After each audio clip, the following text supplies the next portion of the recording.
Hi, everyone. Welcome to our podcast, Data Plus Tech Together, how banks serve clients better with AI. What works and what doesn't. I'm Zehra Cataltepe, your host, the CEO and co-founder of TAZI.AI. And today I'm joined by Jamie Scott Berniker. Jamie, thanks for joining me. And would you mind introducing yourself? It's a great pleasure and honor to have you here. Thank you, Sarah. Thank you for having me on your podcast. I'm Jamie Berniker. I have a deep experience with working in corporate ventures and strategic partnerships capacity with some of the largest, most customer-centric financial institutions, including JP Morgan, Chase, American Express, and regional banks such as Huntington Bank. My background has always been to support senior leaders, being on their leadership teams, understanding their strategic priorities, the challenges to achieving those strategic priorities, and then going out and finding those strategic partners that can help them get to market cheaper, faster, and with greater capabilities than building on their own. So it's very exciting to collaborate with fintechs such as TAZI.AI and really moving the needle on our growth agendas. Thank you so much, Jamie. So I want to start with what matters most, clients. We could have started with data, we could have started with AI models or with agents, but I do think that, in the end, we are all trying to serve clients and clients. And my first question is, what is the customer impact test to see what actually improves client experience? In other words, which AI-enabled use cases are really, really, truly helping clients, and they're not just serving some internal ops metrics? That's a great question, and I think the beauty, the blessing and the curse of working within a financial institution is that there is a wealth of data on customers. That's the blessing. The curse is that there is a wealth of data on customers. And so it's very easy for companies and firms to corral that data for the benefit of the customer. And the gold standard with the customer is always, how do I attract, engage, and retain my customers, right? If I want to break it down that simply. And ultimately, banking, for example, is a pretty plain vanilla business, right? Customer takes money from a bank, pays interest. Bank takes money from a customer and pays interest. And ultimately, there's an arbitrage in that interest. That's the basic banking model. And so banks and wealth managers, for that matter, are always trying to think, how do I differentiate my otherwise plain vanilla offering? And they do that through engaging their customers, meeting their needs in timely, relevant fashions. And so what institutions are always trying to do is, how do I, if Jamie has one product with us, how do I get him to 2 and 3? If Jamie's at risk of leaving us, how do I motivate him to stay? And I, as a customer, want a bank, financial institution, wealth manager that's thinking for me, not just pushing sales, right? Oh, hey, Jamie, we have a sale today on personal loans. Do you want a personal loan? Well, that doesn't sound like okay, and you might hit some people with it because it has a low interest loan. But I think what really drives success is when you engage customers and you engage them in a way with offers that are relevant to my situation, where I am in my life and what's happening in my life. They're tailored so that not only are they just, hey, you're a male or you're going through this part of your life, but they're really kind of timely to what I'm doing and they're engaging, right? So it's something that's going to make me think, hey, that really is a benefit. So instead of it being a sale, I'm seeing it as a benefit. And it's coming to me harnessing all this data in a non-creepy way. So the creepy way is, as we all know, like you're talking to your friend, your phone is open, and suddenly you see ads for that which you were talking about. That's creepy. Where AI can help and not make it creepy is, even though there's this wealth of data, and not sharing back to say, hey, you've been spying on my life, but to, if it's going to be a purely digital environment, one example would be using the AI to come up with tailored questions that you can pose to the customer and say, hey, we want to make sure that we're providing the most value to as possible. We'd love for you to share, answer some questions that would help us better understand you. And now those questions are AI generated based on the information about me. So then once I, the consumer, have gone through the questionnaire with the tailored questions, then I, the consumer, have given permission to the bank to know me. But the bank has sort of led the horse to water, just so to speak, and really tailoring those questions and validating what the AI was telling them. So, for example, maybe I was shopping a lot for baby supplies, and there were a lot of baby stores popping up. Well, there's a good chance that I could be a new parent, but there's also a chance that I'm a new grandparent. So at least with this, it gives permission for the customer to authenticate the hypotheses. And then once that questionnaire has been filled out, the bank has an opportunity to respond with, what, Jamie doesn't necessarily, maybe, he doesn't necessarily want a sale on a CD because he's going to be in cash withdrawal mode. But maybe he would want a personal loan to maybe refurbish the room where the nursery is going to be. Maybe he's going to be in the market for a new car because he needs a bigger car. The sports car he had as a single person is not as practical when it's a family of 3 or 4 or 5. So now offers can be better tailored to me based on what I'm doing. And it looks like the financial institution is looking out for me. Hey, by the way, thanks for sharing. Congratulations on having a new child. Have you thought about how you want to save for education, right? Set up a time with our wealth advisor. Now, that's if it's a digital way. If it's a non-digital way, same thing. The banker can call up or next set up an appointment for me to meet. But instead of just saying, hey, congratulations on having a kid, which again is creepy, like, hey, banker, I speak to you once every 2 years. How do you know this? But the banker can say, hey, listen, I'd love to set up time to better understand kind of how things are going. And then that banker can be cued again with these relevant questions that the customer can authenticate and give the information. And then now the banker knows what would be the most relevant to offer. So to me, I think it's all about how do you harness the data in a non-creepy way to have these tailored, relevant, timely, and engaging offers. So I think it's not a sale, but that you're actually looking out for me, the customer. Thank you. These are the moments that really matter. They do. And I still remember my husband being offered the pregnancy dresses for a couple of years. This was a long time ago. These systems are becoming better and better now. But one of the things that I realize about that mapping from data to accurate insights so that you know what to offer, then to relevant actions, but then making those actions actually interesting so that they will make a change in your KPIs and in the customer's KPIs. I really like the way you have put that chain.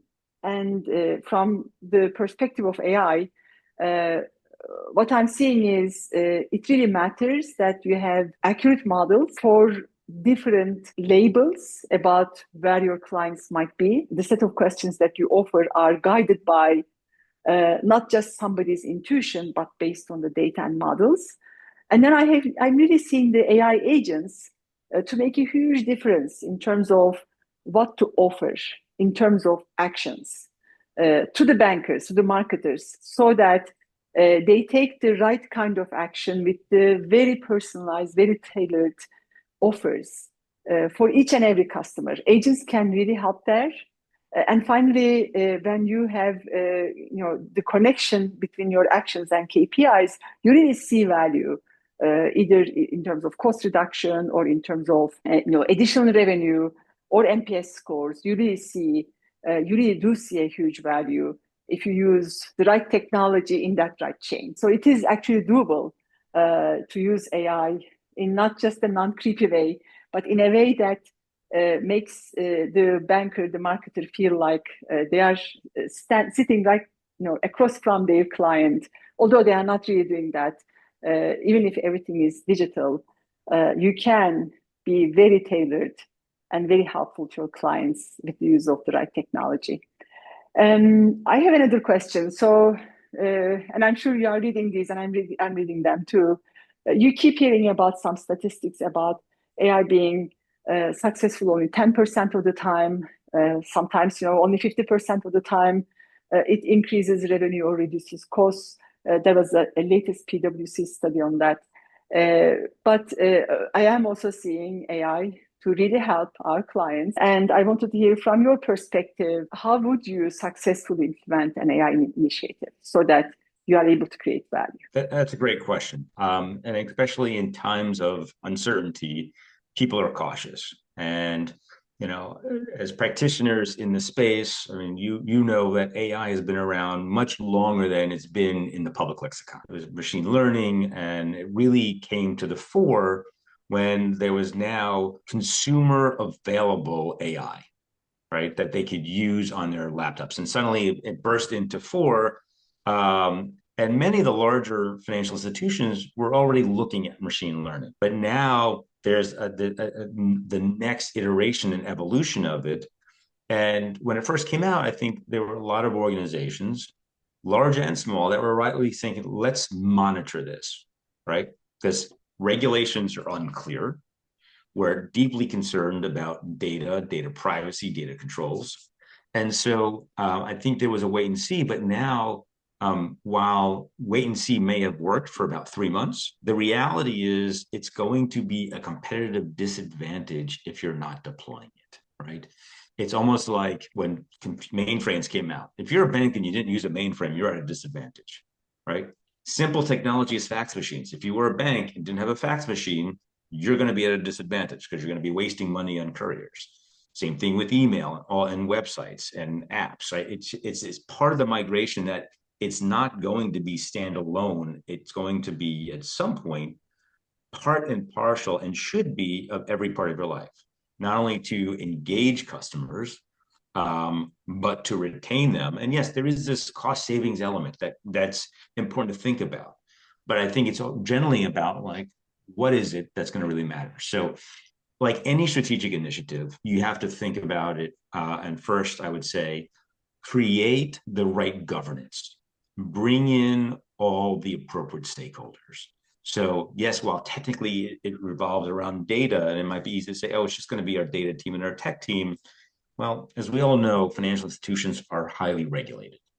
And so you need to bring in all those stakeholders, whether not just the product team, not just the technology team, and not just the data team, but also controls, compliance, and the full span of people that generally on any initiative need to look at it. And you need to think through, okay, who would be concerned that we're deploying this? Let's bring them to the table. And then, so one is set up the right governance. The second is going to be selecting the right project. And for the project, I would say start small. It's very easy to come up with a tome of here's everything that AI can do in my bank. But that analysis will lead to paralysis, and people say, well, where do we start?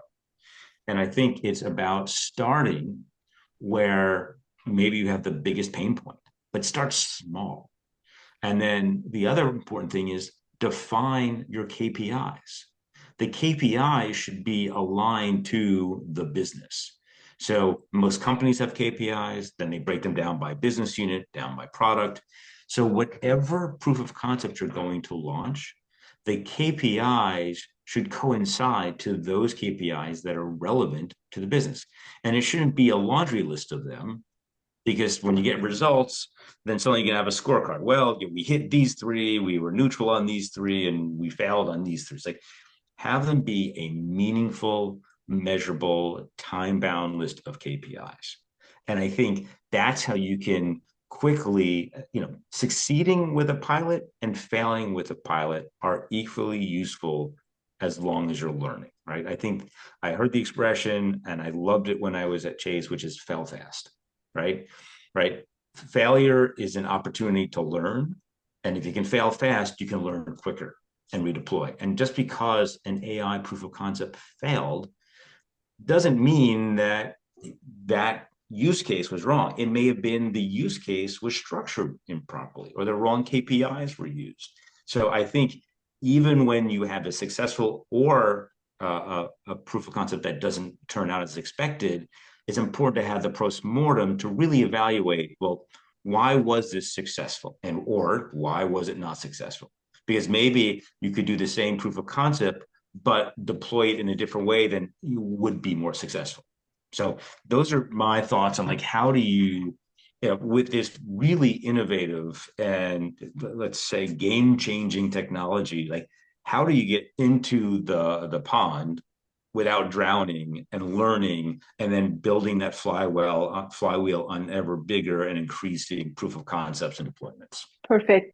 This reminds me of like some of our experiences with our customers. We have been working with, in financial services almost for a decade now, and compliance always has come up, especially when you take the models into production, not just proof of concepts or experiments, but you want to take those models into production. And when you take them into production, and if anybody ever asks, when a day comes, you want to make sure that you have the right answers, and those right answers come in only if you have documented every step in your machine learning AI process. So that's number one, because since you have documented everything, as the regulations change, you don't really know if the decision that you make today may or may not be the right one, but it's the right one with the information you had today and you have documented it. So we found that to be very important.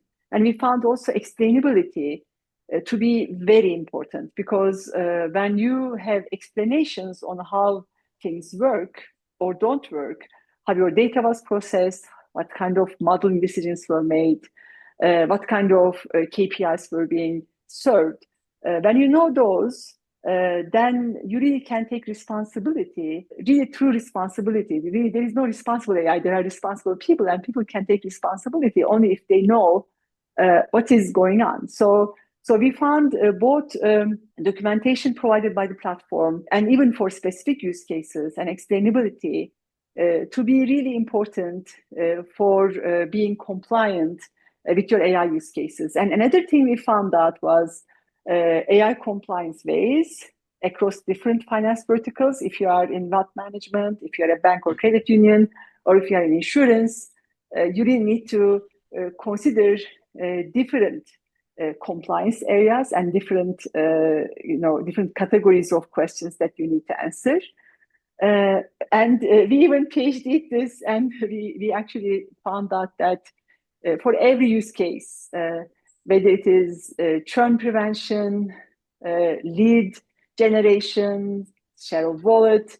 I mean, everybody knows lending use cases have compliance KPIs. But even for the use cases that I have mentioned, we found out that there are AI KPIs, there are business value KPIs, and there are also compliance KPIs. So we have the experience to actually show you, if for your company KPIs, what kind of AI business value and compliance KPIs you should be watching for and serving. Anything else to add on this, Jamie? Yeah, I think, first of all, I think that's great that you've compiled a great set of KPIs and are open to sharing that. And I think that's fantastic. And I do think that it really is important that you have that transparency. I mean, I joke that financial institutions are fintechs. They're just encumbered by regulation. And I think you hit a very important part, which is the fact that you guys have transparency helps with regulators. And while the regulation is in flux, it's something that is very important to be able to be prepared to share that transparency. Awesome. Yes. Jamie, thank you so much. This has been so exciting, and I would love to hear some last thoughts as we close our podcast. Sure thing. So the thing I would say, there are a couple of things when it comes to thinking about AI, successful deployments, and what to do. I think first is one of your goals of AI should be, how do I improve the customer experience? How do I make it so that it's tailored relevant, and engaging. I believe that a financial institution has truly arrived and succeeded. Kind of, you think of like a corporate Maslow's hierarchy, right? Like they've arrived, right? And they have the self-actualization. It's when their customers see them as a trusted advisor, not just a transactional means to get something done, but they are that trusted resource to always use. Second is when going out and launching, whether it's the pilot or the full bore, like we're going to do this, have that governance process set up, have the right stakeholders involved, have the right reporting, cadence, roles, responsibilities, incorporate that into people's goals so that everyone is on board, aligned, providing input, and there's no surprises. And then the last one is with any initiative that's strategic, I think it's also important to make sure you have those clear and measurable KPIs for evaluating the AI success, right? And for that matter, the failure. So that way that you're fully informed, what are you doing? How is it impacting your customers, your processes, your technology? And then is it a success? And if it's not a success, fine, fail fast, learn, and then iterate so that you are learning and you are deploying in a way that adds value to your stakeholders and customers. Thank you so much, Jamie. And maybe I'll add my piece. I have been researching, building different AI technologies for the last 30 years, almost 40 years now in different domains, and last 10 years in financial services. And I do think that we are at a very important juncture in AI technology right now. And by using the right technology, the right attitude, really being client-centric. And by the right technology, I mean using explainable AI, using the right documentation, and using tools that you understand as a banker, as a marketer, and own. I do believe that it is possible to really serve your customers in the best possible way with data and AI in a non-creepy way. And in a way that actually delights them. And I'm seeing it every day. And please don't think that you need to finish building your data warehouse. I have seen, actually today, I have seen just a set of marketing data to give huge insights to a marketing leader. So please consider what kind of data you have, how you are taking actions today, and how AI can help you take those actions even better. Thank you so much for your time, Jamie. I really appreciate your time today. It was absolutely my pleasure. I enjoyed our conversation. Thank you. The pleasure is ours. And thank you so much to our listeners for taking a time off in your very busy days today. Have a great rest of your day. Thank you so much.